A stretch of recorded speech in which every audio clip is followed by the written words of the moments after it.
Moose, kick the music. You know what time it is, Sneed, man. I told you. The cheeks, dog. The cheeks are being clapped, dog. It was, man. It was a massive quarter, man. Jesus. Big Oh, quarter. my God. Mm-hmm. I mean, first of all, how are you doing today? Excellent, man. How are you? Oh, man.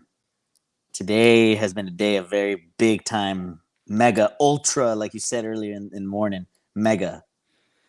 It's unprecedented. I think mega is the perfect word to describe the quarter for AT&T. Yeah. I still think Verizon is more surprising, though.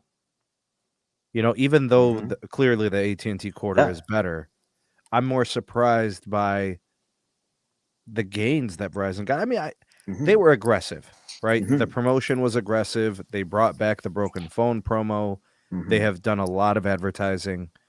NFL season has always been a Verizon time of the year. Right. So maybe I should have given them a little bit more of a boost for that, but I still felt good about 225,000 ads. I guess I didn't take into account some of those other factors as being a bit of a boost. I also think that maybe some customers left T-Mobile and went to Verizon because of the hack. Like, do you think Verizon got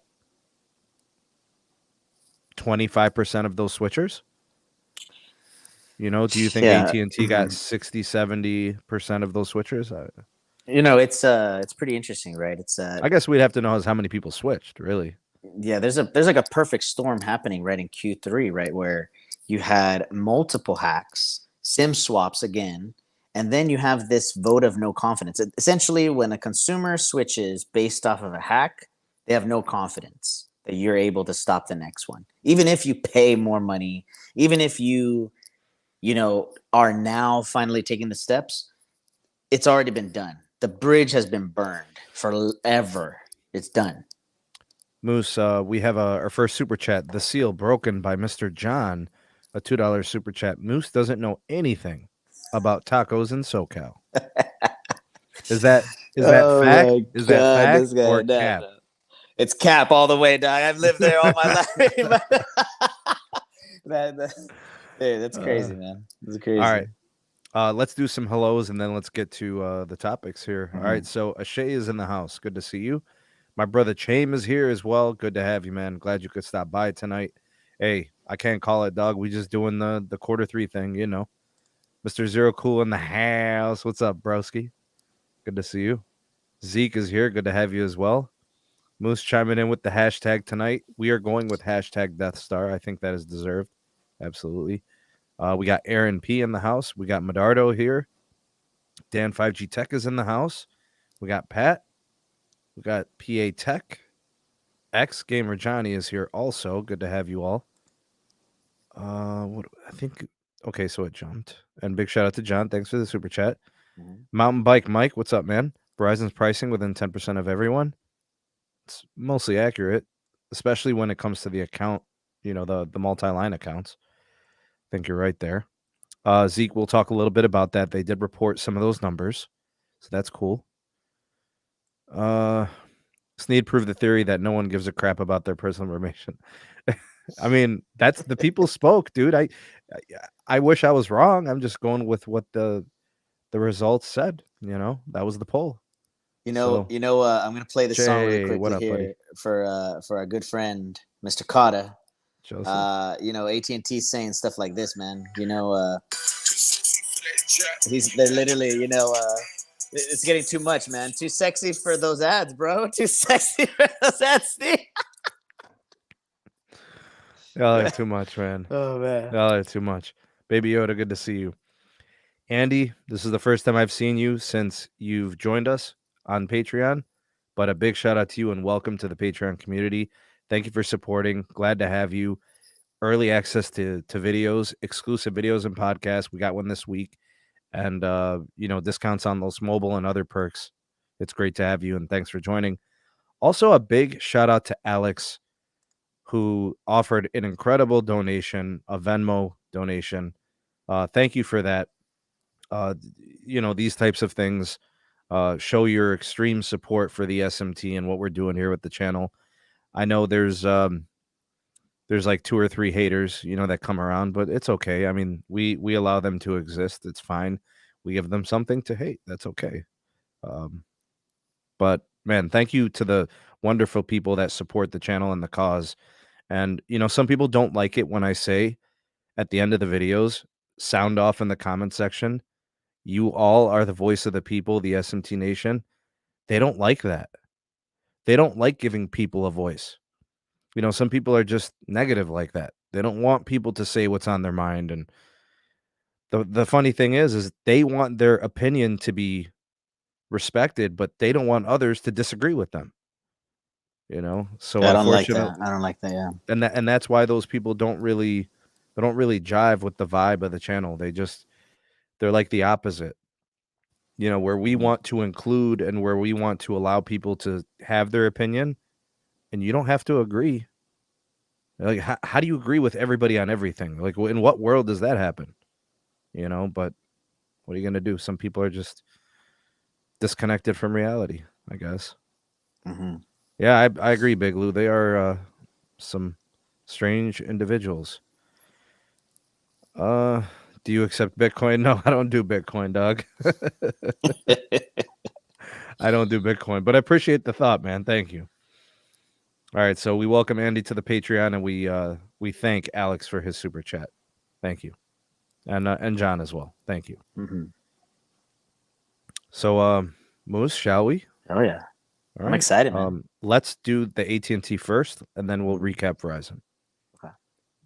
All right, we'll start with the numbers. And Moose, I'm just gonna go off. I'm gonna do one of the numbers, and then you just give your take. All right. Of course. Postpaid phone net additions, a metric of quality customers added to the company, 928,000 of them, almost hit 1 million. I speculate, 100% speculation. I speculate that it would have hit 1 million had the stock of the iPhones been available. What do you say? Well, two things, right? Two things. If there wasn't a pandemic situation, number one, right? If there wasn't a pandemic,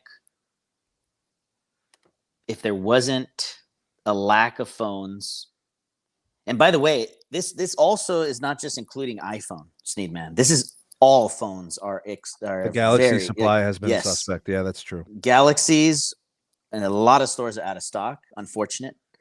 Pixels are going to be out of stock after the first week. I'm telling you right now.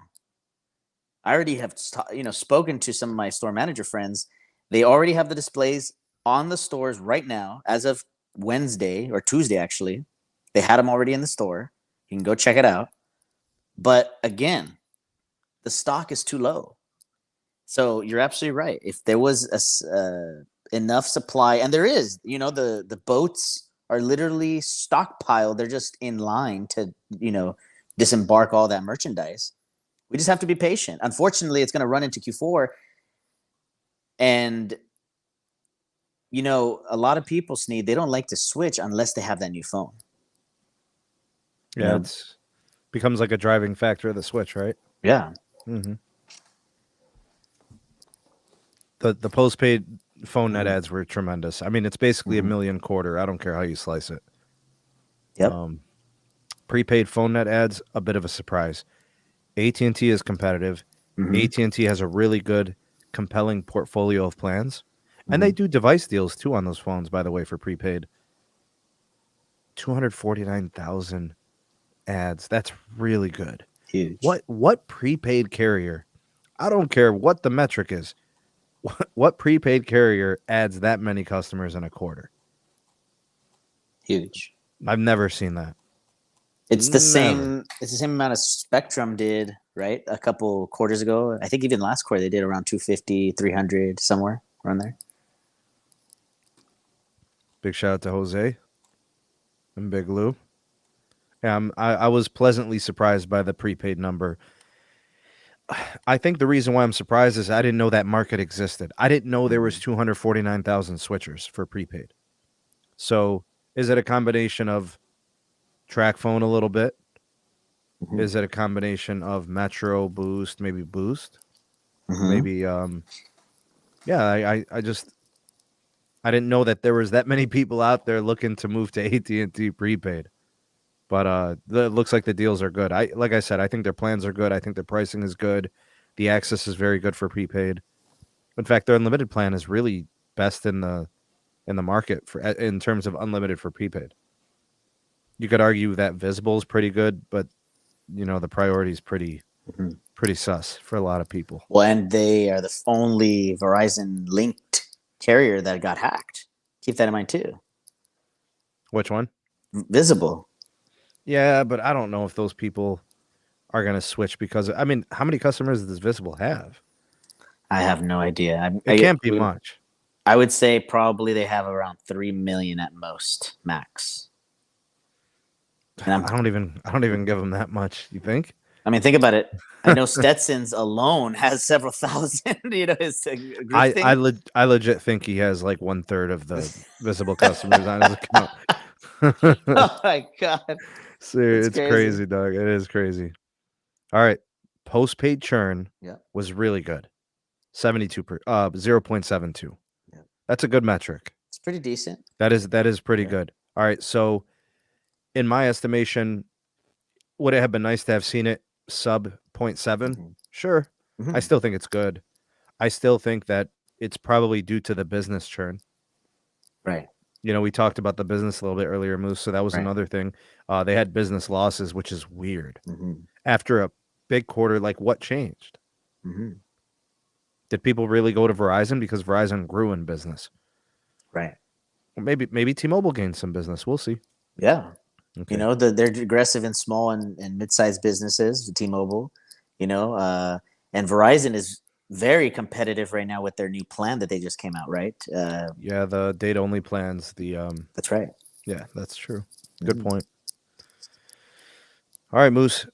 You have a postpaid phone-only ARPU of $49.17. We have a general postpaid ARPU of $53.47, I think. Let me check here. They're pretty profitable, Moose. Mm-hmm. They may not be industry leading because I think Verizon's might be slightly higher, but Verizon doesn't have that growth. Right. Right. 54.37. Yeah. Okay. So I think that number is pretty good. Mm-hmm. I think it's good. I think the owner's economics continues to support AT&T's ability to compete in pricing and still maintain a pretty good industry type ARPU. Mm-hmm. Maybe Verizon wouldn't be happy with that ARPU, but T-Mobile would do whatever it took to get to that ARPU. I mean, the majority of their customers are still on legacy plans that they're only paying like $15 a line, Sneed. Yeah, that's rough. It's not a very profitable situation. Mm-hmm. The CapEx, I think up to this point. They said up to October, they had spent $13.7 billion. Mm-hmm. Okay, and I don't think that includes fiber. That was wireless. No, right. Okay. So with the fiber, I think we're closer to 17 billion. Mm-hmm. So Moose, what's left? 4-5 billion? And I'm hearing a lot of that is fiber, by the way, because of the supply chain issues that they haven't gotten to everything. Mm-hmm. So I expect a big fiber Q4. I'm expecting fiber in Q4. So I will be one of those net adds. Moose, what did they add in fiber connections, man? Bro, oh my. Okay, hold on. Let me check it really quick. Wasn't it 239,000? Yeah, it's big time. 289K. And we're 289. Yeah, 289K. And as of now, AT&T's approaching 6 million fiber connections alone. And I'm anticipating this. I'm going to go on record. I believe by the end of the fourth quarter, they will be at 6 million. They're at 37% penetration. Their goal was 35 or 36. By the end of the year. Yeah. So they've already exceeded that. And that's with a supply chain issue. Supply chain issues. Corning announced during the third quarter, remember, Sneed, that there's this exclusive warehouse in North Carolina for AT&T's fiber build-out. Exclusive. Mm-hmm. And I know Mr. Tyrone was mentioning that on the Q&A of AT&T's earnings this morning, 60% of all AT&T fiber customers are on the 1 gig plan. That's big time, man, because that means that people are utilizing the bonus of getting HBO Max. And the 2 gig and 5 gig are on Oh, deck. and that is also something that Moose, we got to talk about. Yeah, you hit that on the head. You said it was coming. You said you felt it. You knew it was in the pipeline. You were dead on. Yeah, I mean it was obvious because see, in the Reddit post that was on Reddit, AT&T subreddit, apparently somebody in the call center said that all speed tiers under 500 Mbps are being upgraded up to the 500 Mbps, which we got confirmation, remember, of that leaflet, right? Of folks that were getting the upgrade to 500 minimum for the same price as the 300. So that it was obvious that eventually the price tiers for the 2 gig, the 5 gig, the 10 gig in the future are going to go like that. Damn, Zero Cool is getting fiber in November. Amazing. Amazing. Everybody getting the fiber. Amazing. All right, so my impressions, my immediate reaction when I started looking at the numbers, another big quarter. That is 1 full year plus 1 of quarterly wins. I see industry-leading metrics. I see very good, strong financials. I see sustainability and competition, market leading, trend setting. And you know what was the confirmation that they're going to continue to trend the market? What's that? What did T-Mobile do in the middle of their earnings report? Oh my God! What a fail! Everybody was talking about that, by the way, because okay, let me say something to the viewers. If you're doing a presentation, right, to like, I don't know, anybody, right? And then in the middle of the presentation, somebody that's listening to that presentation goes and does something to distract people. What do you think that is? Insecurity, desperation, and a guaranteed red flag that something is wrong because you're reacting to somebody's news. What else do I have to say? I didn't watch or read anything outside of that press release that they did about the deal. I didn't look at anybody's thoughts or opinions. When I made my video about the T-Mobile $1,000 switcher, that was literally the first things that came to my mind. What was the motivation? And I just thought damage control. And somebody replied in the comment of that video today, and they said, do you think this is because Q3 was bad for them? And I'm saying not necessarily. I think it's that Q4 is off to a bad start, and AT&T's eating their lunch and kicking them when they're down, right? So like AT&T is doing really well. It's not that T-Mobile's necessarily doing all that bad, but AT&T's winning. AT&T is now the growth story. And I thought about it, like, is that really a bad thing if AT&T is the one that's now kind of like winning growth? Well, T-Mobile is winning growth for damn near a decade. So if you think about it, this is competition at its best. T-Mobile forced the issue. If T-Mobile's end game was to make AT&T and Verizon move, they have succeeded. John Leisure's entire thing was to do things the Un-carrier way, to do things differently, and it's worked up to this point. But now it just seems like AT&T's taken a page out of that playbook, and they're doing it, right? So what I'm saying in a long-winded way is that the market is rich in competition. This is exactly what you would want to see.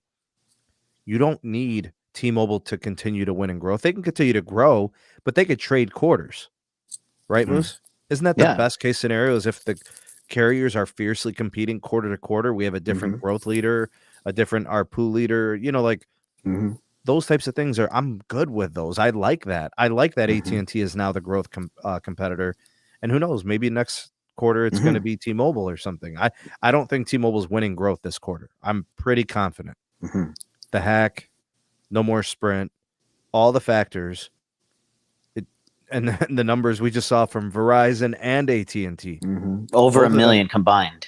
Over a million. 1,500. or 1.5 million Yeah, between the two of them, right? ridiculous. Yeah. So Right. that's why. So we have to start asking the question: if T-Mobile comes out and says they did, I don't know, anywhere between 500 to 700,000, you have to start questioning where are all these lines coming from, Sneed? I don't have questions. I know where they're coming from. Cha-ching, free, dog, free. Yeah, it's actually not cha-ching. No cha-ching. You're like no money negative. sign. Yeah, Negative. it doesn't help their ARPU, which appears to be something they're trying to increase, right? Based on the Magenta Max upsell. They're sending mixed signals, right? It's very complicated. Isn't it mixed signals, Moose? 100% agree. And I'll tell you how I see it, right?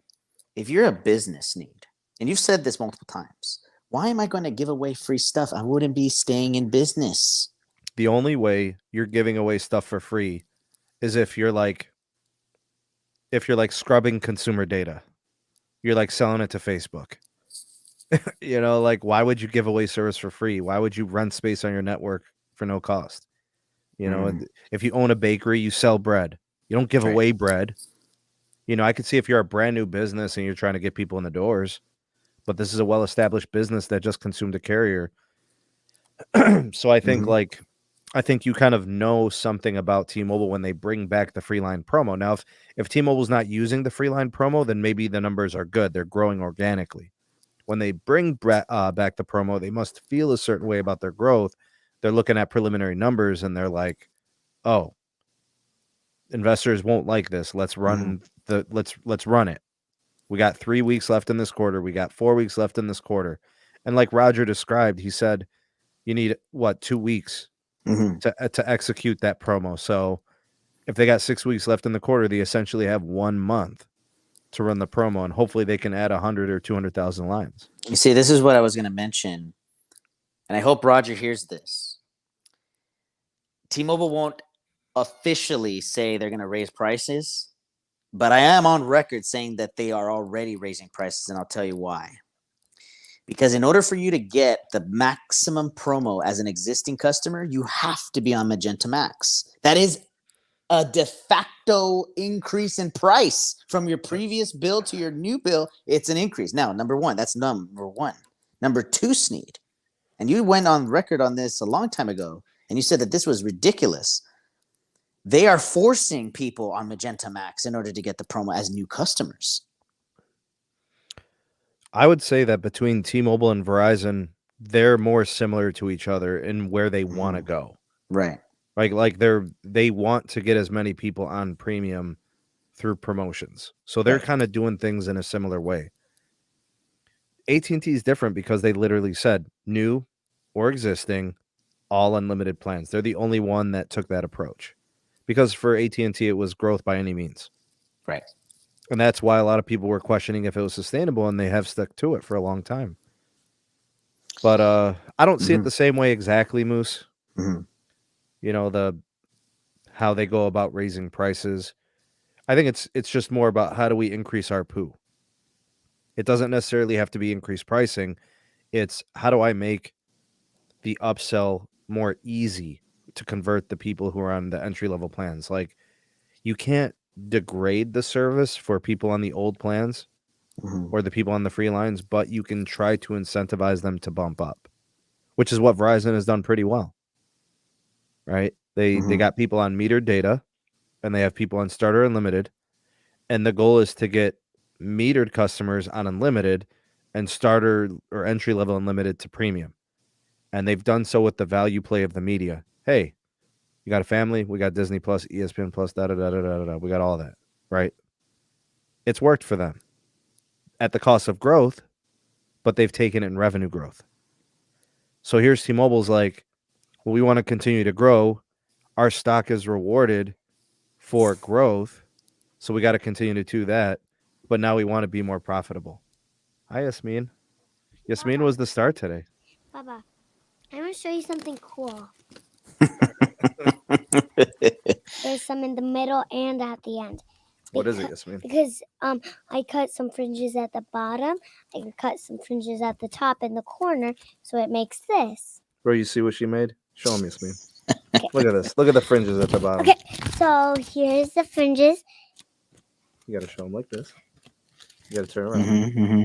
Turn around. The fringes. Mm. Yeah, Moose likes the fringes, Yasmin. And Very nice. if you open it, Yasmin, the camera's up there. Stop looking at the screen. Just look at the camera. All right. We're going to read a book later. Very nice, Yasmin. The camera's right here, Yasmin. There you go. Very nice. We like the fringes. thank you. I could ask school. And I glued something on it. Okay. We're going to read a book later? You Make know sure you I have the did book ready. this because these are rainy drops and this is the grass for the park. I like the grass. I always got to cut it, right? Yeah. Mama likes it. I know. Mama's watching me crash your lives. Yasmin crash the live stream, dog. Okay. Oh man, Okay, Yasmin, you're good. No eating the mic. I don't care. I'm telling you, man, she's gonna be a natural. You're gonna do a podcast when you get older? I don't know. And I'm staying. Yasmin, don't yell into the mic, Baba. Yalla, come on. Come on, Yasmin. Come on. I'm gonna read you the book later. Let me finish the podcast. Yalla. Come on, watch out. You're gonna step on the cable. I want to stay on you. I want to keep scratching your ice cream. Go ahead. Okay, come on. All right, I'm back, Moose. All Took good, o- all good. Just took Love over it, the man. channel, dog. No, Took no, over this is the channel. future, dog. This is the future. I always encourage that, man. Hashtag Princess Yasmin. Nice. All right. Where were So we at? you were Moose? mentioning that you don't believe that they're going to raise prices, or you do believe they're going to raise prices? I think Roger's right about one thing. Mhm. If you start advertising price increases, like, or you start sending out notices that your prices are going up, the customers will leave. Like how AT&T did with their original iPhone Unlimited plan, where every year it's like $5 more, $5 more, $5 more. That type. Yeah, they leave. Mhm. Because they saw the customers leave Verizon and they saw the customers leave AT&T. Of course. Yeah. They took them. T-Mobile took them this way. Yeah. Right, by being the cheaper carrier. So I Right. think he's right about that. But I think what you said was correct in that they're going to try to find ways Mm-hmm. to generate the revenue otherwise. Right. So not like a direct price increase, like across the board. Hey, look, sorry, customers. You know, we just want to, but they're going to raise the ARPU through two things: Magenta Max and T-Mobile Home Internet.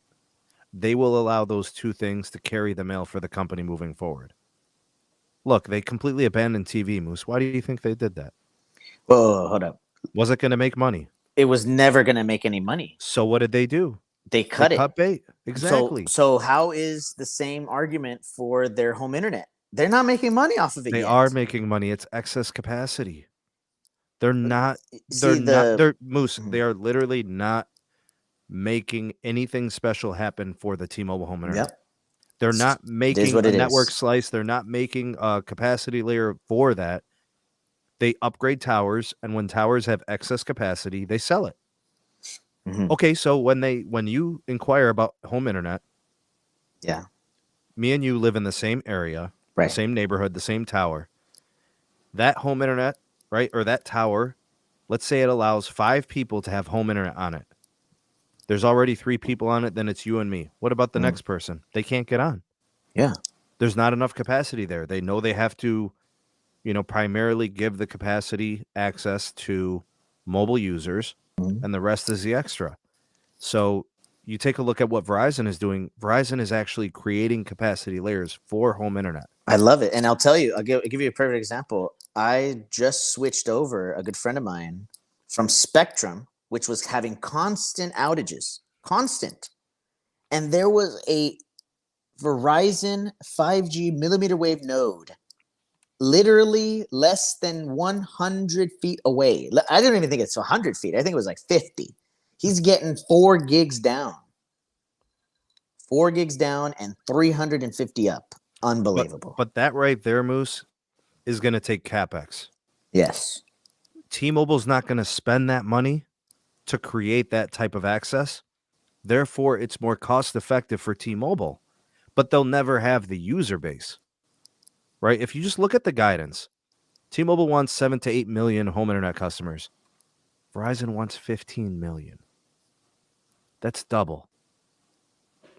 So basically, Verizon says we're going to spend the billions to be better able to compete with a more dedicated home internet service. T-Mobile is saying we're going to sell excess capacity and we'll do it at our own pace with as many customers, whoever comes. And I think T-Mobile will end up with 7 to 8 million eventually. I don't know what year. And I think that eventually Verizon ends up around 14, 15 million. I think they do. I don't know what year. But it just shows you the difference.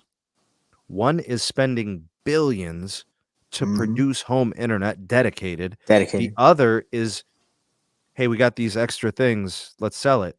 Okay, bakeries. They make donuts. They sell the donuts by the dozen. When they make donuts, don't they punch holes in the middle? Excess capacity. Aren't there little donuts that they sell? The donut holes, yeah. Sell me the donut holes at like $1.50, $1, $2, $5. Why would you throw it away or not utilize it? That's right. You get what I'm saying? So I'm not judging or questioning what they're doing. I'm just calling it like it is. Verizon is going to have to get a huge return back because they're dumping so much money. All right. So, Moose, if you studied 100 hours for a test, you expect an A. If you didn't study for the test, you expect an A? No, I wouldn't expect an A. I would expect probably like a, I don't even know, C maybe at maximum.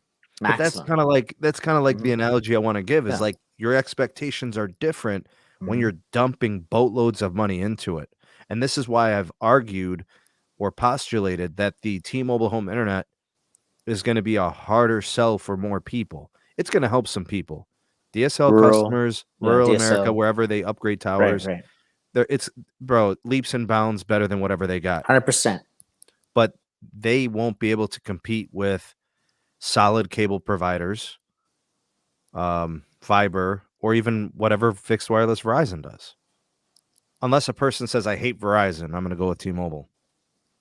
And they want to connect a couple of devices. But like if you needed capacity and you needed more trust, I would trust more in the dedicated service than I would excess capacity. You know, the other thing that I was going to mention about the incredible service that Verizon is outputting from that small neighborhood is it's just a matter of time for that area to be upgraded to AT&T fiber. And then the question becomes, what price point is Verizon going to be competing at, right? Because I think what you see now is what it is.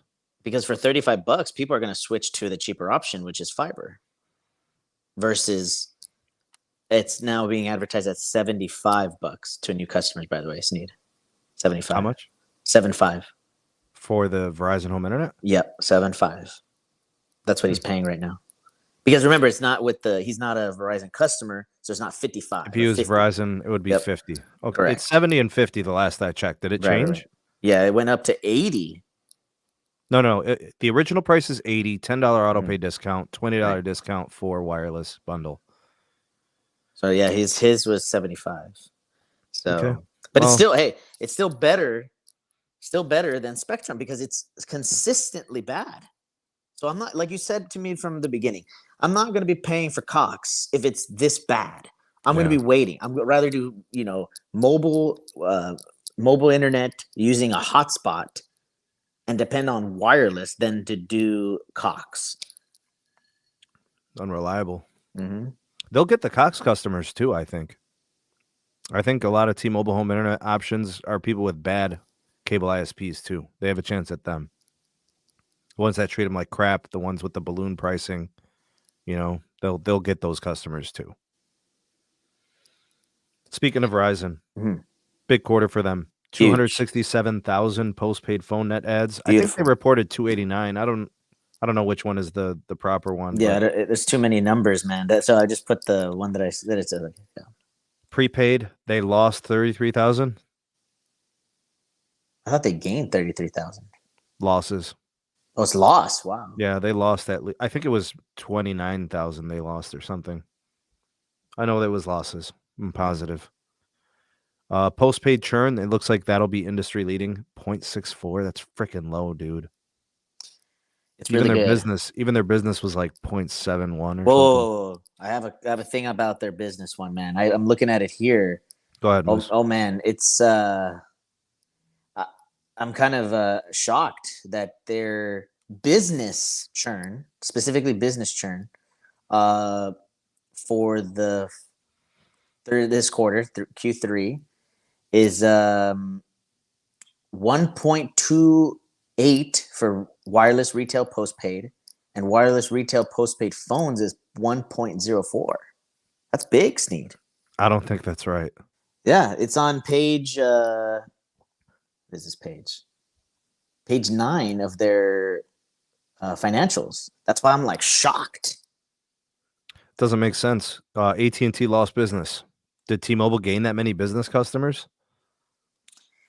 You know, I just found out recently T-Mobile's getting some contracts with, as an example, Louis Vuitton. They're a big, luxury brand, retail. They're getting, Nordstrom. They got Nordstrom. They're back in Q2. So we have to wait and see then. Mm-hmm. We got to see what these T-Mobile business numbers are. I see you have the ARPA here. Yes. 121.71. So very good. It increased. Okay. So what was it before? 119? Let me see here. All right. For CapEx, we got approaching 14 billion. We've got a debt load of 143 billion. We've got total wireless connections now approaching 95 million. It went up almost $4 from last year at the same time. That's pretty good. Yeah, they like that year-over-year number. Mm-hmm. Really good. It was a surprisingly good quarter for Verizon. Like I said, I wasn't expecting it to be this good. The one thing that I did say was I thought that the promos were going to help them and ensure that they would have gains much more than I thought, Moose. I thought they were going to be 200, 225,000. They came in way above. All right. Because I think Verizon was reporting 400 something, 449, 439.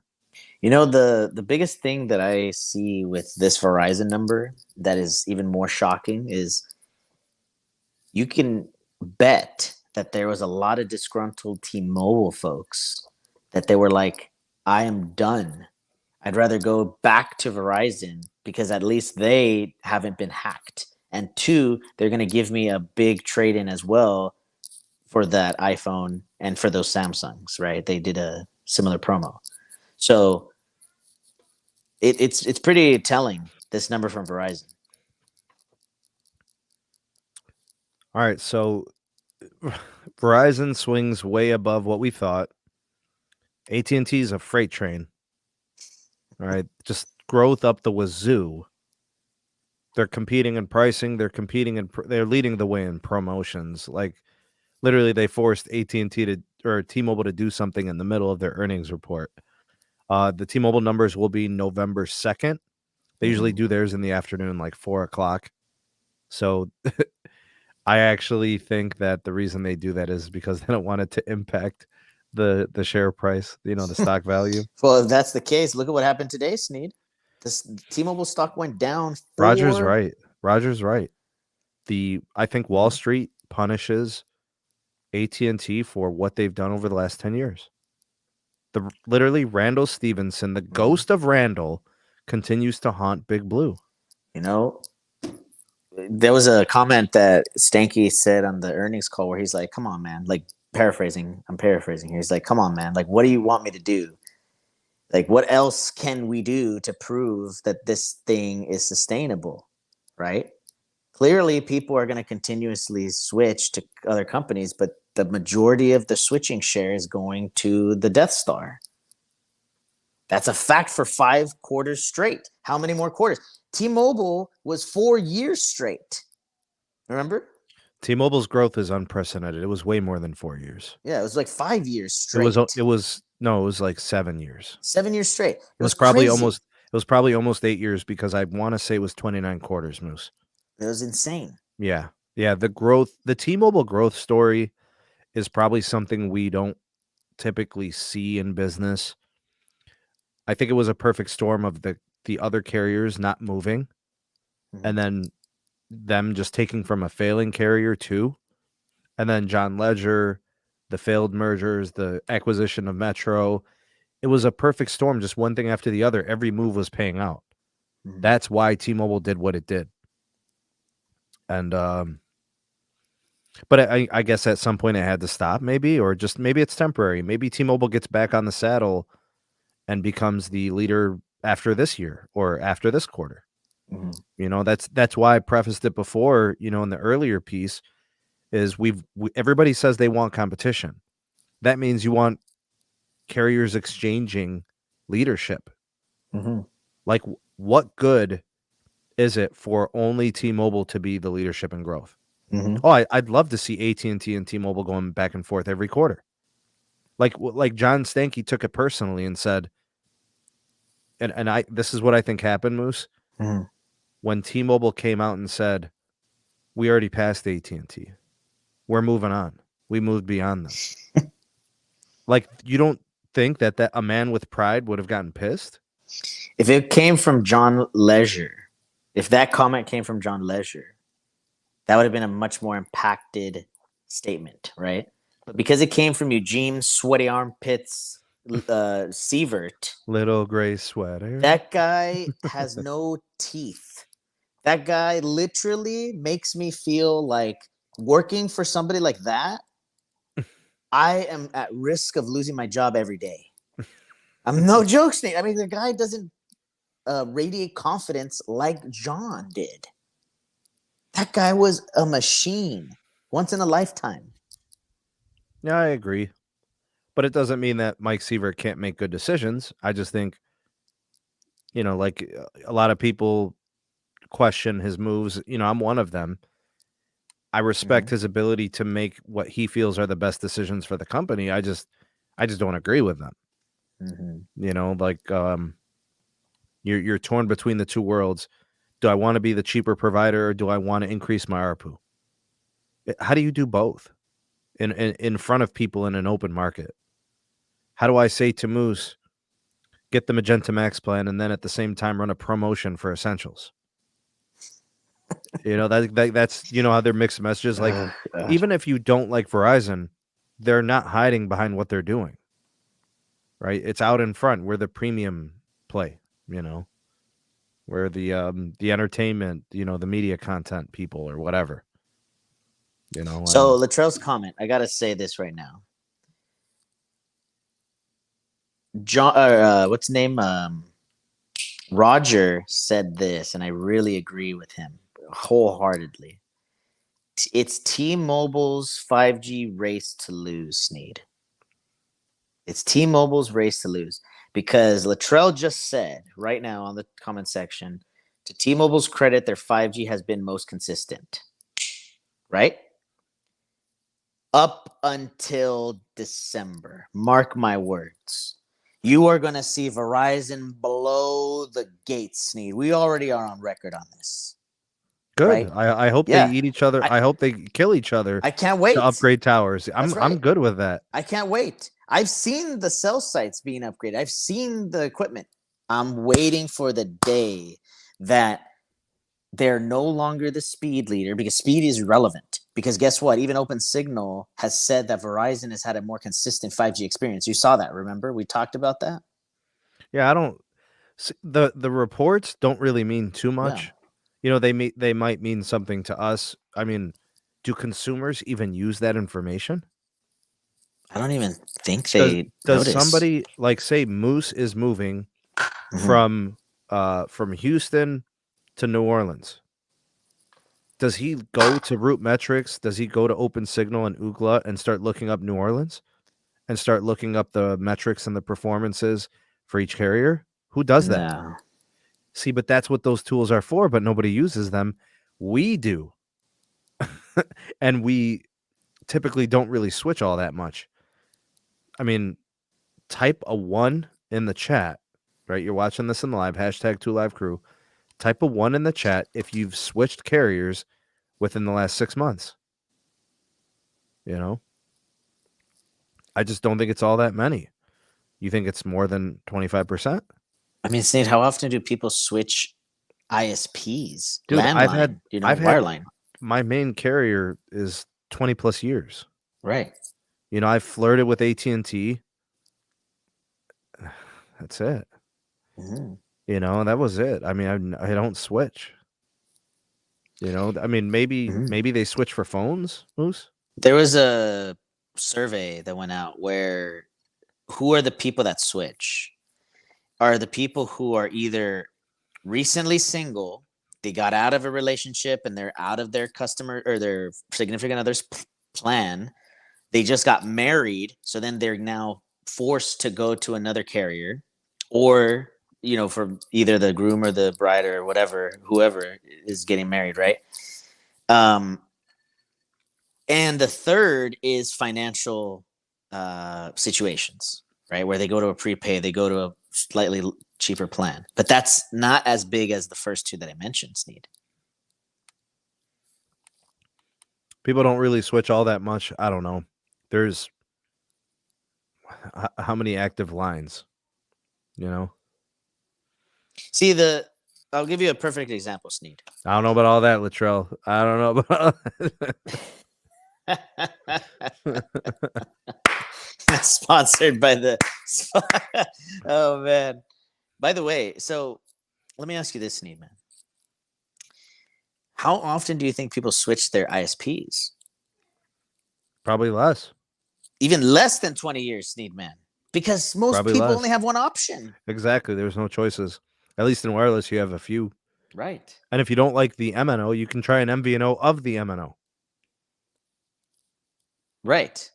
Oh, perfect example. And again, if you're on Verizon right now, but you have an ISP like Xfinity or Spectrum, why are you paying for Verizon postpaid if you can get the exact same coverage and service other than the QoS, right? The quality of service. Not always. Some of those accounts are QCI 8. Correct. That's what I'm saying. Not all not all the time QoS, but you get the same coverage. You have Verizon, except it's rebranded under Spectrum Mobile or Xfinity Mobile. People don't like to switch. They switch only when they have to. Like if your bill was increasing for no reason. Right. Like if they messed up something like a device trade-in. It'd have to be really bad. It'd have to be something substantial. Just calling it like I see it, dude. I don't see too many people switching.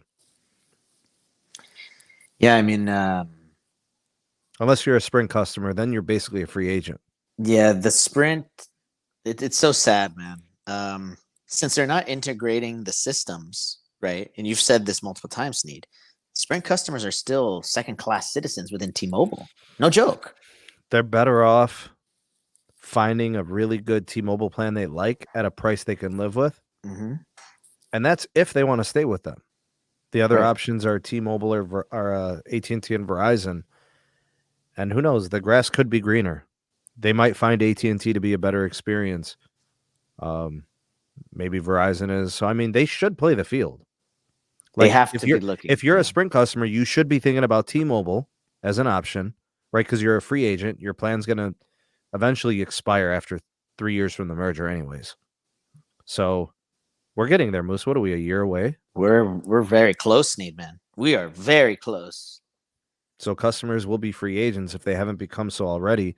And we know about people having issues with Sprint towers being decommissioned and T-Mobile, are they shoring up those coverage gaps and all of that? And Carlos was discussing that with that guy over there in Utah and all of that. So it's well documented, I don't know. We'll continue to watch the churn. Do you want to do predictions for T-Mobile? Yeah, I mean, the last time we did predictions on October 1st, right, we said that they're going to be around like 400, right? Okay. I think so. I think if it wasn't for the data breach, if it wasn't for that, and I don't know what to expect with the free line promo situation. I think 450,000 is where they're at. 550,000, maybe the max. Yeah, I don't. Well, we also have to take into consideration this, and I think this is the first time we're actually going on record to ask prediction on this. What did Xfinity do for customers, and what did Spectrum do for customers? What did you take on that? Not yet. But I don't think so. But what do they you typically think? They typically add 500,000 people. Let me see. Yep, they typically add about 500,000. So Charter and Comcast, between the two, do between 400 and 500,000 ads a quarter.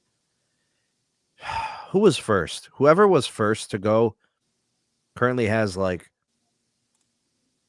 2 point some million customers. November 4th for Comcast, aka Xfinity. Okay, so that'll be after T-Mobile. Yep, and then let me check this one. Spectrum's is the 29th of October, next Friday. Spectrum. Oh, okay. Yeah, so we don't know Spectrum's, but we won't know Dish either. And that's another question. Is Dish losing customers this quarter? They always seem to lose some Boost customers. As for the Spectrum and the Charter, I would expect 450,000. Which tells you like Verizon losing on the postpaid side, but gaining on the enterprise side or whatever, business accounts, whatever they call them. Mm-hmm. I don't know if that's the right way. Moose, they just started reporting fixed wireless numbers. Yes, Verizon. I love that. I actually wanted to talk about that. You know what that means? You know what that means, Moose? That they're confident enough to report them. That's a big one. So what is Q4 going to be for Verizon fixed wireless? Big time. And wait. Here's another thing. I'm willing to bet that T-Mobile doesn't report fixed wireless numbers this quarter. I'm willing to bet. Right? That's something that we got to talk about, right? Because if Verizon straight up is confident of saying that 50%, this is what our good friend, the guy from New Jersey, you know who I'm talking about. Philadelphia Eagles fan. Oh, Walt. He said it's interesting that Verizon's chart was 50% of all broadband customers are on fixed wireless now.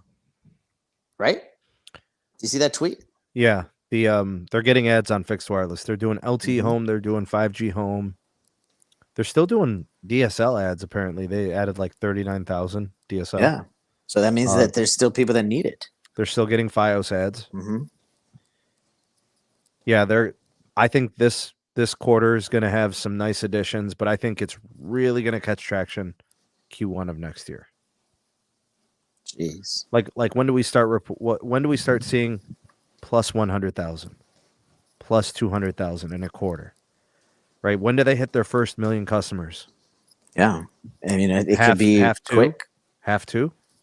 I think or do you think Q2? It could be by Q2 because the C-band will enable over 100 Mbps download everywhere with 60 megahertz. 300. Yeah, easily 300. I'm saying easily above 100, easily above 100. Yeah. So people rely, or I would say if you take an opinion poll, right, people will definitely know Verizon versus what the heck is this Magenta company that's, giving me free towels and thongs and stuff on Tuesdays and Thursdays, I still think the Nokia gateway hurts them. It does. Yeah. It doesn't even cool properly. I think that hurts them. They got a couple of things to work out. Verizon's gateway is better. Oh, I've seen it. Sneed, I got to tell you about that. That is a quality product, Sneed. I am very impressed. And by the way, check this out. There's 2 options for installation that I didn't know about this. So I went through the entire process with my buddy, right? From start to finish. Beautiful. First of all, beautiful user experience, beautiful customer experience, and beautiful support system. So he didn't get it delivered on time like it said it would. It was delivered to a wrong address. They immediately rushed it next day air in the morning. Unbelievable customer experience, Sneed. Nice. Because they know that they only have one chance to get it right with that customer, or else they'll regress back to the cable. They know. With T-Mobile, look at what we were talking about the last time, Sneed. How many refurbished models of that Nokia gateway they have because of how many people? Yeah, people, they just keep sending them back and getting new ones. Exactly. So again, it goes back to who has been doing it right, who is always consistently been doing it right. You know, we don't have to say anything, but it's that big red company. I think there's more trust there, personally. I think it's what it boils down to. It's home internet. There has to be some element of trust. I mean, most people would be willing to try. Like if you had Verizon as your option and you got them, and you're like, oh, let me try the T-Mobile, you would try it. What's the worst thing that happens? It turns out not to be good. You return it after a couple of days. T-Mobile probably wouldn't even charge you for it. I think it's worth a shot. Because come on, Moose, you know there are some people who are going to be very happy to get the T-Mobile home internet. Of course, I'm not saying no. Let me put it like this. I'm not saying that people should stay away from it if that's the only alternative other than like DSL, right? Sneed, like 3 Mbps.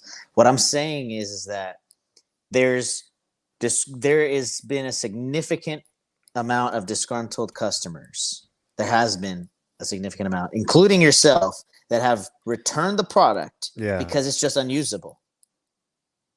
It's unreliable. There's no quality assurance. Like, okay, so if there was an actual network management infrastructure, like T-Mobile home internet is on this network tier. It's going to be routed, programmed, and this is the throughput dedicated for each of these connections. See how that's like a management? It's got like a set of tools that manage it. Until that happens, the usage is going to be inconsistent or troubling. And the gateway is trash. So if you have those two things working against you, it jeopardizes the experience. You know, like there's no guarantee it's going to work well. And that's when I was harking back to, hey, Verizon is actually spending dedicated dollars on their fixed wireless access. It's not residual capacity. It's not extra. It's not the little circle donuts. It's the actual donuts. Right? Mm-hmm. That's what it's about. Big shout out to Mr. T. Thanks for that super sticker, man. I saw your comment right before that. He said Verizon has literally no real 5G coverage. That DSS stuff isn't faster than LTE. Pretty much. Mm-hmm. Pretty much. The millimeter wave is the difference maker for Verizon. And we're anticipating C-band to be a big difference maker as well. Prior to C-band, Verizon mid-band situation was dire. Hopefully it lets them move away from DSS. Totally agree. I think the strategy going into the C-band era is going to be you do not do DSS anymore and have instead just a dedicated 5G band 5, right? And then the C-band aggregated with that, along with band 2, band 66, and band 4 in some areas. The Nokia gateway is trash, man. So sad. It's just not good. There's no fan on it, dude. Moose. It's better opened up on cardboard. What if T-Mobile just said, we'll just send you a SIM, put it in a Nighthawk? Beautiful. The Nighthawk is a solid piece of hardware, Sneed. You have it. They can't, but then how would they deprio it? You know, that's something where, again, T-Mobile has to figure out their network slices, their QoS, QCIs. They have to have dedicated lanes. Maybe with the new network core? Yep. Whenever that's going to... Maybe with the standalone 5G? Maybe. We haven't heard any news on that from the T-Mobile front other than they were the first one to do it. Remember? On Mars. Yeah. Jesus. I had to do. I tweeted a zinger earlier about that. I don't know if you caught it. Oh yeah, I remember that. AT&T declares biggest quarters in 10 years. T-Mobile's answer: we got 5G ultra capacity on Jupiter and Mars. You know what's funny, Moose? Like, I'm being playful and I joke, and people get mad. I don't get it. They're so sensitive, man. Weirdos. Santiago, I can second that emotion. Los mobile home internet. Agreed. It's holding down this live stream. Beautiful. It held down the last live stream. And it will continue until the fiber. You know what's hilarious, Moose, is last week when I had Siova on, right? Mm-hmm. His connection died. Yes, I remember. And they blamed me. How is it your fault? They're like, oh, Sneed's connection. He's got that Cox internet. No, I don't. And I don't have those problems, dog. I got Los Mobile, dog.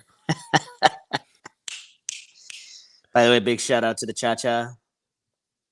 Los. I've been busy, man. Oh, yeah. So what do you think about how the quarter has shaped up so far, right?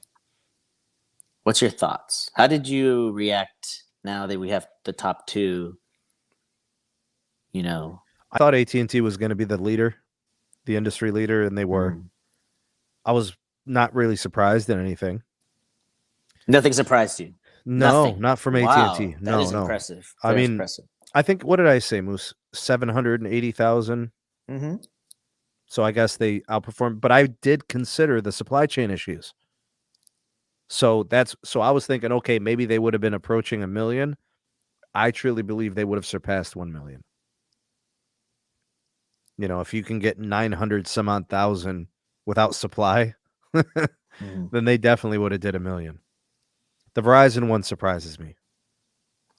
I figured they were going to do better because they were so aggressive in advertisement. I mean, just that's the way it goes. You dump a money into advertising and you start to get some traffic, you know? And they had that. And it's the start of the NFL season. Everything's 5G built right. 5G, Verizon, ultra wideband, da. Come in and get a phone, broken phone, the blonde hair lady from SNL, all that. Right, Moose? Right? Yeah, the blonde hair lady.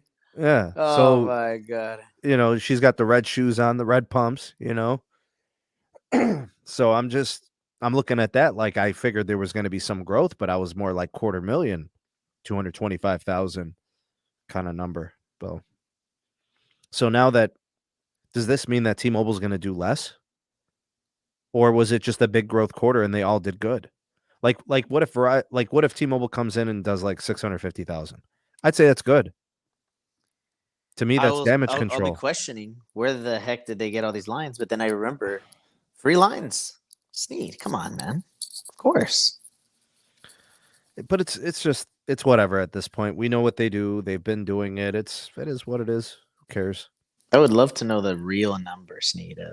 All I like. I mean, if okay, so look at the CapEx. Look at the ARPU. Correlated.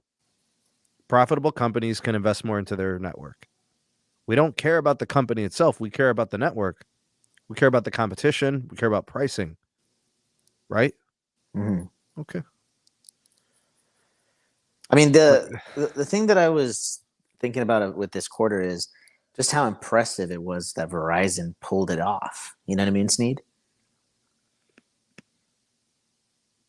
Moose? Yeah, you there? What do you think about this Google phone, dog? Oh, my. Okay, we got to talk about this. I'm not going to say too much, but when I touched it at the store, I knew there was something unique about this phone. Very unique. It is unique. It is unique. It's a very good-looking phone. So it's got a real nice design. Mm-hmm. This is the gray. And we'll go ahead and welcome Tyrone from Tech Life. Ty, you coming in at the end of the show, dog? Oh. What's up, Tyrone? How you doing? I've been watching for a little bit, but I had to get on a phone call. Okay, no problem. Good to have you, man. Thanks for coming through. Yeah, apparently the T-Mobile is forcing migrations now. I had no What? idea. Yep. From It's in a trial run, so they did about less than 1,000, but apparently it's supposed to scale starting next year, early. With migrations from what to what? Sprint to T-Mobile. Whoa. Yeah, it's called Magenta Complete. So they are not informing the customer of this migration at all. Oh, interesting. Isn't that technically illegal, Sneed, that you have to inform the customer?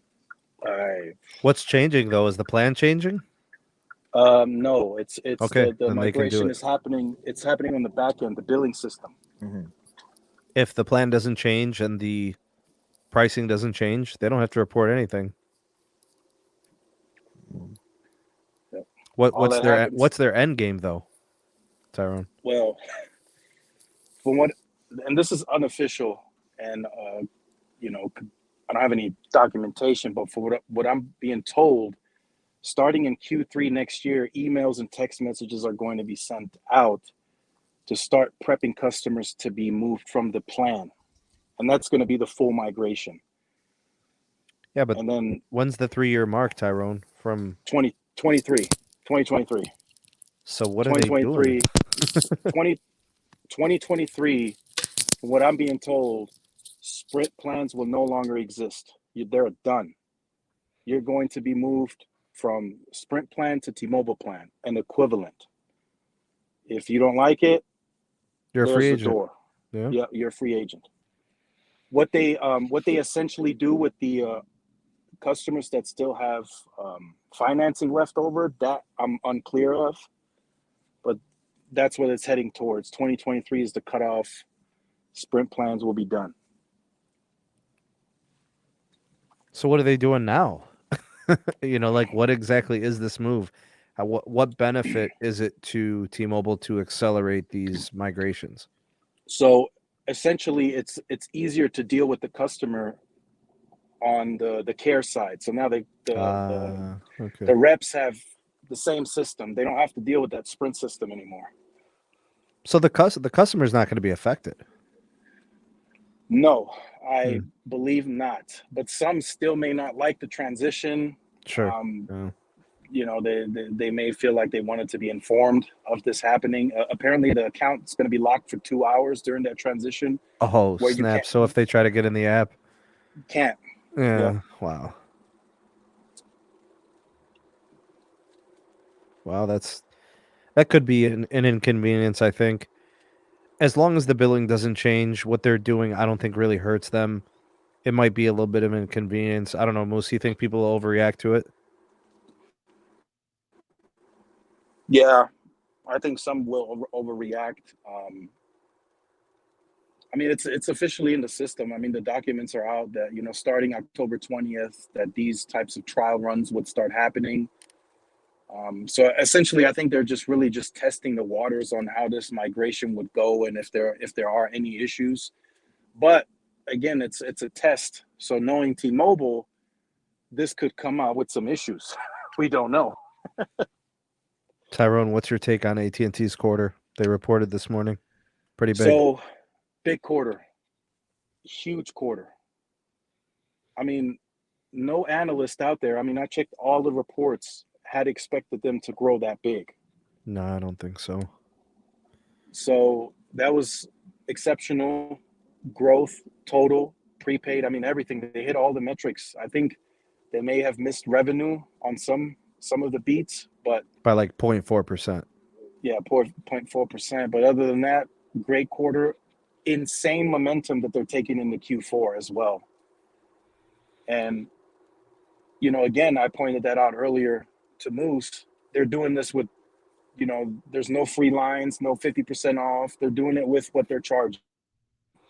And they're growing. That's a good point. That's a good point, Tyrone. Is this the John Stanky way? Yeah. I think it is. He's. I think it's the only way. I think the media needed to go. I'm sure we discussed that, you know, in previous videos. Media had to go. Although, I said it in my video as well. I like the HBO Max. I think that would have been a success. But I think you mentioned this as well, Sneed. The deal just wouldn't have happened without HBO Max. It was just a key part of the deal. nobody changes, nobody changes 25 cents for 2 dimes and a nickel. Yep. You know what I'm saying? So, you got a quarter, you keep a case quarter. You don't, 2 dimes and a nickel is just stupid. So, yeah, that's kind of how I saw that. In order to make the deal happen, they saw the 71% ownership. They felt that's good enough for our holders. They'll like this, And I do like it. I thought the media spinoff was fine. I talked to Roger about this. I talked to Moose about this. I think we spoke on it. You're right. We did a podcast after it. Yep. The media made no fuss how AT&T was holding on to 71% of it, and they did. And they're basically the majority owners of the new company, right? Correct. And they offloaded a bunch of debt, and they won't have to invest any AT&T CapEx into the platform, right? Yep. I don't know, man. They seem to be moving to fine to me. But like Roger said, Wall Street is punishing AT&T for 10 years of scumbaggery from Randall. Correct. That's still happening. He drove the company into the ground, and here they are. They're still huge and massive. Yep. And getting bigger. But I do think, now that we talk about it, Sneed, I think that content distribution, I think it would have worked. I think some parts of the media should have left, but the fact that the growth of the fiber now, 60% of customers are now on the 1 gig package. I think that's a huge statistic, and those customers all have HBO Max now too. We were talking about that earlier, Tyrone, and we were saying how the 1 gig customer will likely move to the 2. Right, we'll get some movement there. The 2 gig, they've got a 5 gig offer. Big shout out to Jason C. It's going to be just a way to sell, a higher tier plan to pay more money. Does the 2 gig go to $200? I hope not. Does the 5 gig go to $200? Maybe, potentially. Yeah. But the fact that 60% are in the 1 gig package, that lets you know that the speed is important to some customers out there. It's converting. Type of speed. Yeah. We have some out there, like Peter Adderton, that are saying, speeds are not that important. But then there are some that are like, I want the speed. I want to have the peace of mind that I have the bandwidth to load all my whole household. Yeah. I will confirm to you, based on some data that I have seen, there is a correlation of a certain type of customer where speed matters, and there's a certain type of customer where speed doesn't matter. Yeah. Like, you give them the bare minimum of what they would need, they'd rather that than the excess.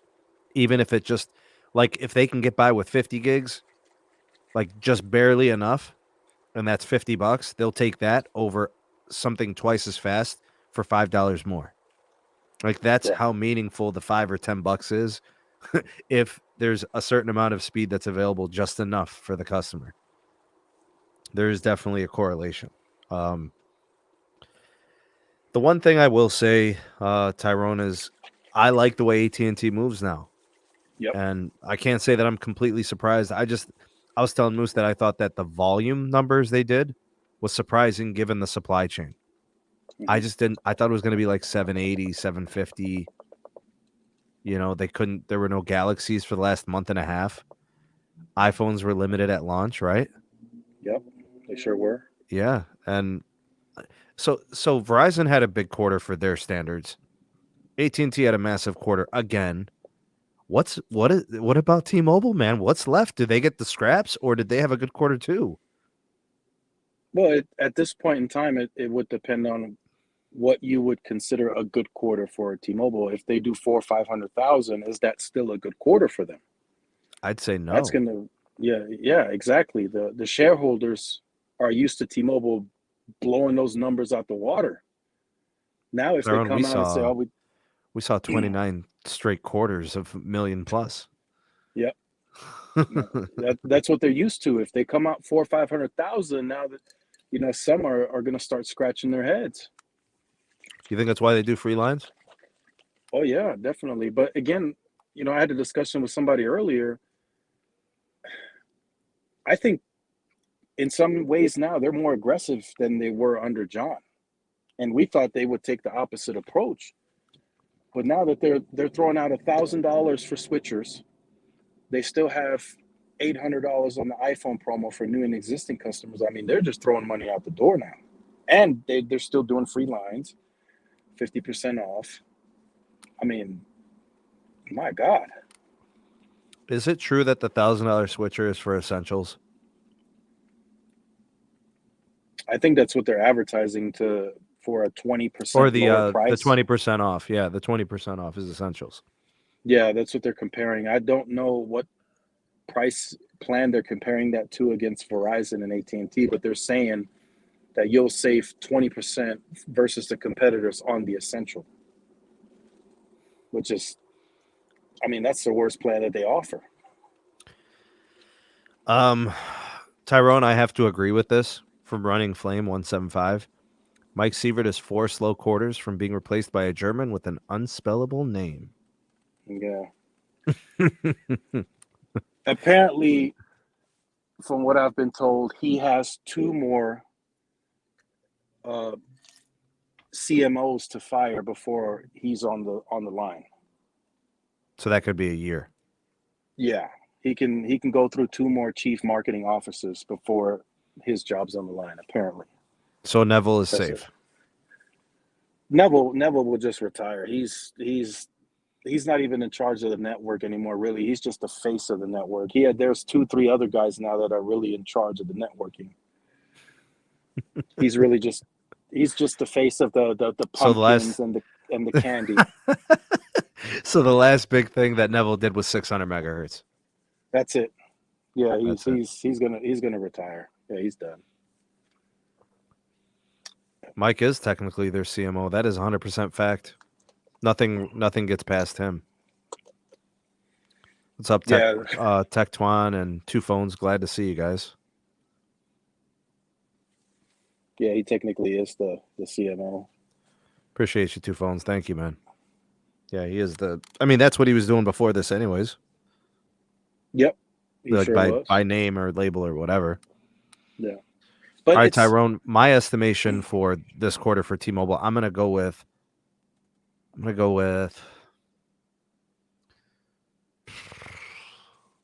go with 450,000 lines, customers, I should say. I think the hack slowed them down a little bit. Yes. I think it slowed them down about 3-4 weeks.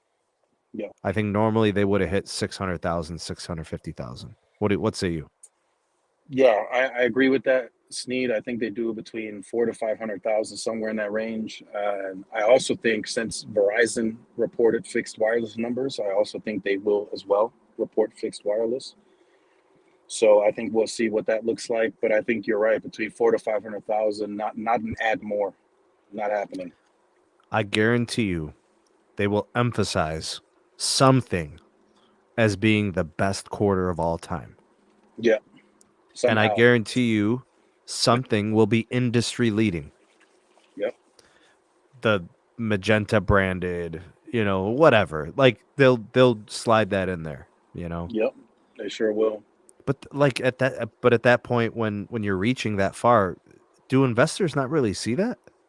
I would hope so, because I was thinking of that now that you mentioned the seed, I was thinking they would say, oh, we have industry leading fixed wireless growth, like comparing the 55,000 ads that Verizon had or something like that. You're probably right, Tyrone. I kind of hope sometimes that we're wrong when we do our predictions, but sometimes they come to fruition and they happen. Sneed, I was going to ask you a quick question. What do you think they're going to spend this quarter? Like, why didn't they meet their mark? And then here's another thing. I think they're going to say something about their focus on their ARPU. They're going to say, well, look, we were able to, the churn is industry leading. They're going to spin it off as some kind of, and then like Tyrone said, they'll try to take something that Verizon did great and say they did it better. And they'll say, look, we're ahead of Verizon. And they're so proud of their numbers and we doubled theirs. Right? Yeah. So if Verizon did 129,000, they're going to say, well, we doubled or tripled. We added 300,000. So take that,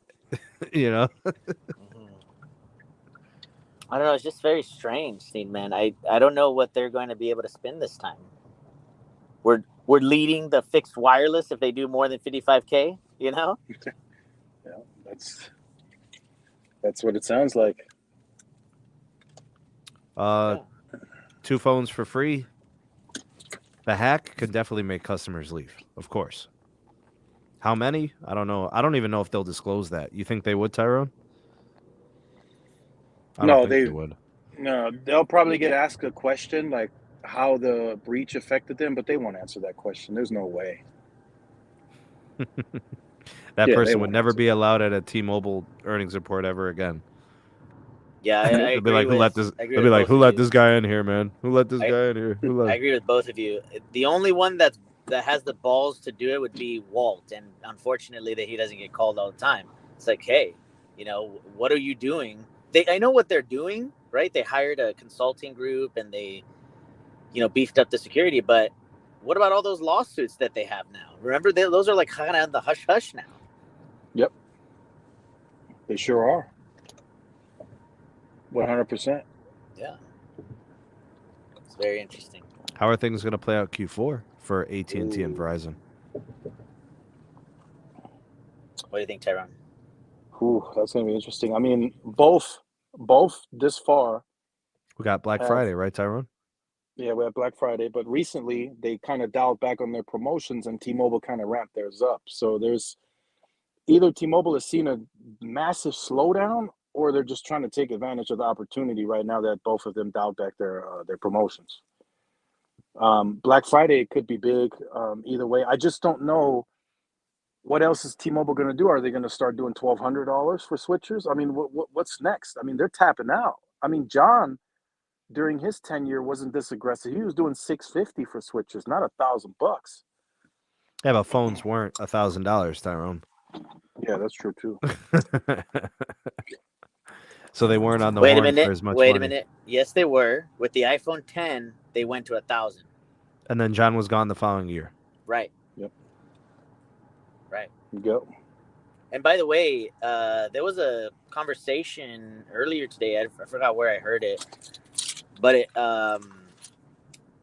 it seems like the iPhone Forever promo is not picking up any traction at all. Right. Yeah. Actually, did you mention that, Tyrone, or did you, Sneed? I think that must have been Tyrone. Yeah. Tyrone, did you mention that, right? Yeah, I believe so. I don't think it is. The fact that I've never heard anybody tell me that they're on it, Tyrone. Yeah, me neither. The fact I think where they kind of screwed up is that it's every 2 years. I think if they did it every year, I think it would have been more attractive. But doesn't that every 2 years? Doesn't that interrupt or disrupt the jump on demand? Yeah, it does. It really does. But who would still pick the jump on demand? I think it's anybody who doesn't have an iPhone. Correct. Which I think T-Mobile is the #1 Galaxy One Plus non-iPhone retailer. Yeah, but on the jump on demand is where you run into the issue of them only financing the $750, and you're left with that hefty down payment to pay up to the whatever the cost of the device is. See, on the EIP, you don't get that. Big shout out to Big Rubes. Appreciate you, man. Thanks for the super chat. How can growth projections be so off, SMT? Great content, amigo. Hello from Arizona. Big shout out to Rubes. I think what ends up happening is we took for granted the supply chain. That's one thing. Numbers could have been higher. Okay, so the supply chain affected AT&T, I believe. I don't think it affected Verizon as much because Verizon hasn't had the growth that AT&T has. So Verizon was never going to hit its head on the ceiling. AT&T hit its head on the ceiling. I don't think T-Mobile has supply issues. Have you heard that before, Tyrone? Just on the Samsung, that's about it. Yeah, so we did get that from Peter Osvaldik and whoever else was there. They did talk about that. That's true. And but I mean, obviously less so than something like AT&T. I think that's part of it. And I also think that the companies can manipulate a couple of numbers, right? They'll report 2 different churn rates. They'll report, service revenues separately and differently. We've seen T-Mobile report, magenta branded versus, total churn and stuff like that. So like, it just depends how they word it, how they want to spin it. And they only spin it when they're trying to hide something, Exactly. If you don't have anything to hide, you wouldn't spin it. You would just come out and say it like it is. Yep. That's absolutely right. Isaac, good to see you, man. Thanks for coming through and hanging out for a bit. We're actually pretty close to shutting down the show, but good to see you. Sylvester says, I want to know is how much money is T-Mobile losing with promotion after promotion trying to get customers? I think initially on the front end, it's an expensive proposition, but they also know that if you can't get the customer onto your network, you can't make any money. If they're on AT&T or Verizon, they're spending money there. They're not spending money with them. Well, so they'll do almost pretty much whatever it takes, as Tyrone said, throwing all this money at the switchers. Yeah, so just to kind of put that into perspective, they are doing the switcher promo up to 5 lines. So that's potentially $5,000 going out the door within the first 14 days. You can receive that virtual prepaid card. It would take T-Mobile likely several years to make profit off of that customer that they just spent $5,000 on. So Tyrone, I put the word desperate in my title when I did my video earlier today. Do you see it as desperate? Yeah, I think it's a desperate move because now there's nothing else you can do. Are you going to go to 1,200? Are you going to go to 1,400? I mean, what are they going to do next? They're literally paying you to be on the network for the first year. Imagine that. How about the fact that they did this in the middle of AT&T's earnings? Oh yeah, that was bad timing, man. So somebody said, why am I so negative about T-Mobile on this? Was I negative or was I just calling a spade a spade? No, you were just calling a spade a spade. They did this 2 times in a row. They launched that they grew N41 to 160 or 186 million during Verizon's earnings call. And then during AT&T's, they launched a $1,000 promo. Jesus. I need a big SMT SMH right now, man. A big SMH. Big. Dude, I'm telling you, I'm shaking my head. I can't believe this. Are we really surprised? We're talking about the company that is suing Cox Communications. Oh God, we forgot to talk about that. For signing a deal with Verizon. Listen, if I'm a Verizon business, gave them a better price. If I'm a business, okay, let's take a perfect example, right, Sneed? If I'm the bakery, right, I'm gonna go to whoever's gonna give me the best price. Zero Cool needs a beer. Somebody get Zero Cool a beer. Right, Sneed? If I'm a business like the bakery, I'm gonna give me whoever's gonna give me the best price and the best features. Facts. So why the hell? And if I don't think that T-Mobile service is good in my areas that I serve my wireline customers, why am I going to continue with you?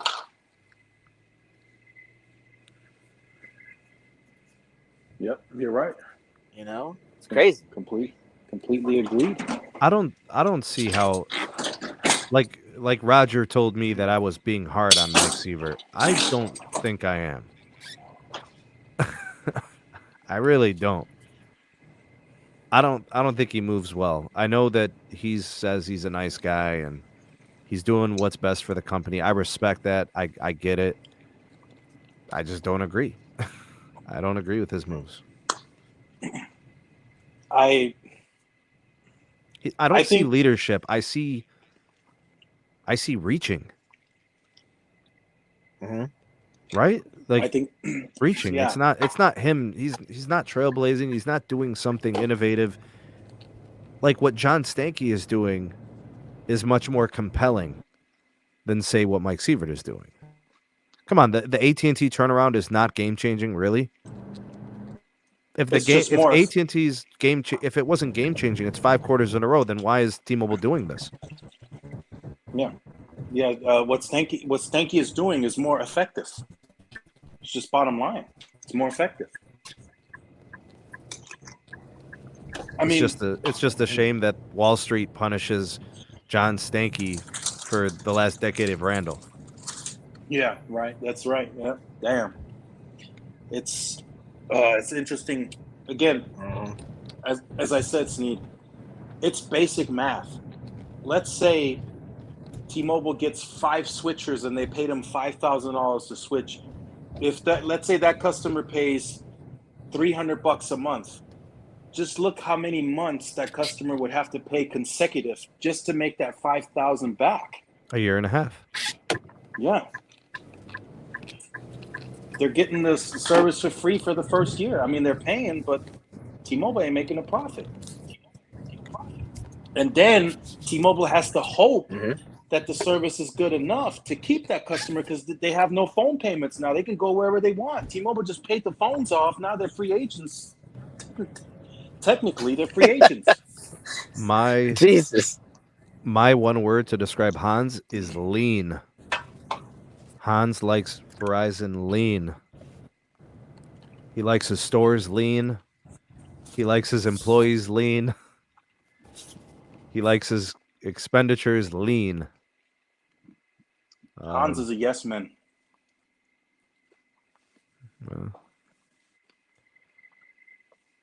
Yeah, he's a yes man. Everybody has to. He goes by. You go to Hans, yes sir. I'm doing it. Got it.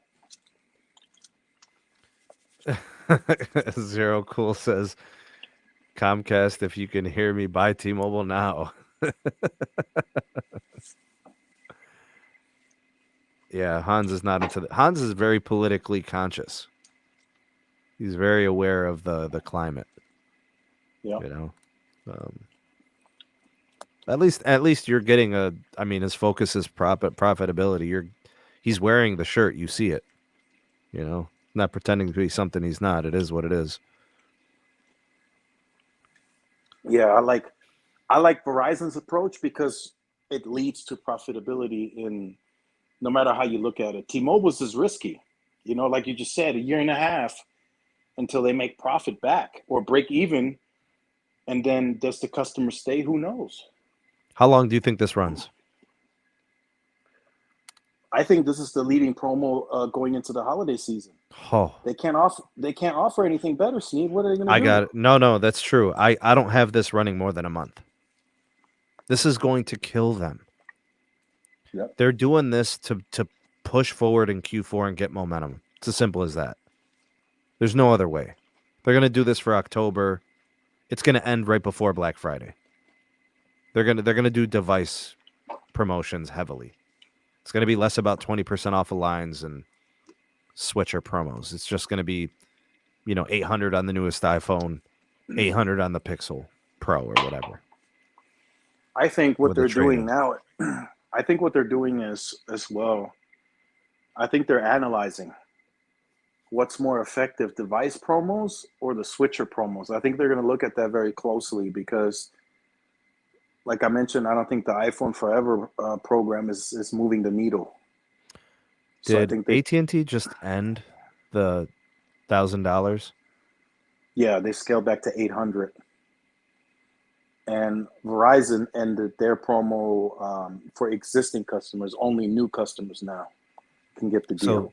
So are we really surprised that T-Mobile did this when the others cut off promos? Well, yeah, that's why I was thinking that they're taking advantage of the opportunity.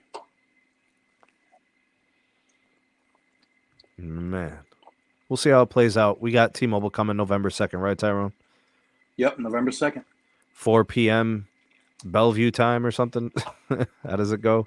Or 12 noon Bellevue time or something. It'll be 4:30 Eastern. It's always at 2:30 my time. All right, good.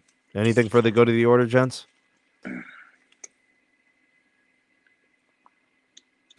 No, I think that's it, unless Moose has anything. All right, well, if Moose is still here, we don't really know, but Yeah, big shout out to Tyrone from Tech Life. He is here joining us. Tyrone, go ahead and tell him about your channel. Yeah, just follow me at Tech Life channel. We got some interesting content. We got some migrations happening on the billing systems for Sprint customers. So definitely make sure you tune into that. No overreaction needed. It's just the billing at this point, but eventually the plan change is coming as well. It's just going to happen. All right, so check out his channel. He's also on Twitter. His Twitter handle, I'm sure, is in the description box of his videos. And Moose, thank you for joining us as well. Yeah, Moose. Just a really quick question.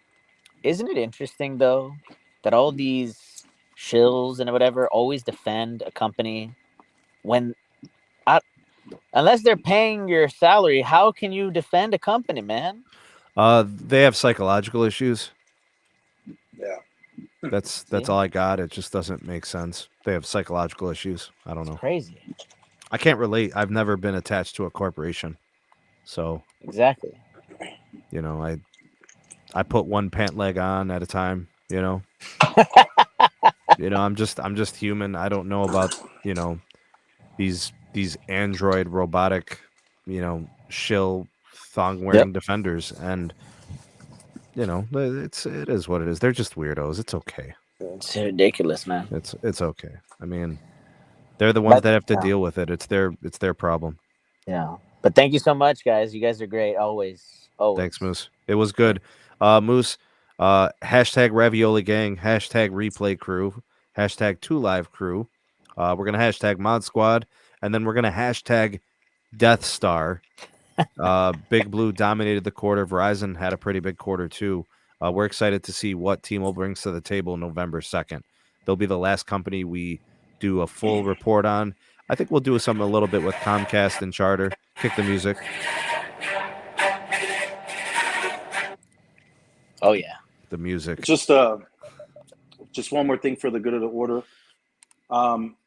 AT&T gets this 40 megahertz in auction 110. It's going to be a lot of trouble for T-Mobile because they're gonna really get aggressive then because now they have even more capacity to put into the network. 40 plus 40 is 80. 80. Yep. Yeah. It should be good. We're excited about it. C-band on deck. We've got those deployments ongoing. We've got millimeter wave expanding. T-Mobile continue pedal to the metal with the N41 upgrades. Fixed wireless is getting traction. Exciting times. What was the next video I was going to do? I had to do something. Just slipped my mind. Stay tuned. Subscribe for more. Turn on the bell notifications. We love you guys. Thanks for watching. Peace. Peace.